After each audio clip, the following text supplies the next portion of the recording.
This was created by our team. This video will show you how the skirt came to be. We needed fiber optic fabric.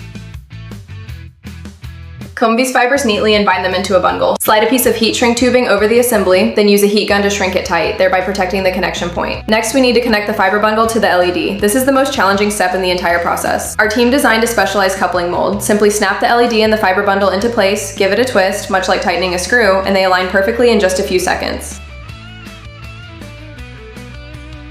When drafting the pattern, please keep the following in mind. Ensure that the optical fibers run parallel to the fabric's grain to avoid severing them. If even a single fiber is cut, that entire section will fail to light up. When sewing, several machine settings require adjustment. Set the presser foot pressure to its lightest setting to prevent the optical fibers from being crushed. Switch to a size 12 needle. Needles that are too thick can pierce and sever the fibers. Reduce the sewing speed to allow for better control.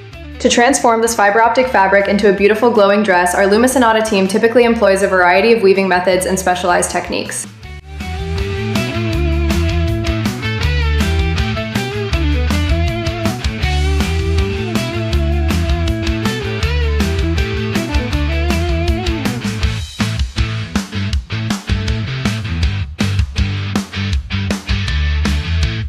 Thank you. If you have any further questions, please feel free to leave us a message. We will get back to you as soon as possible.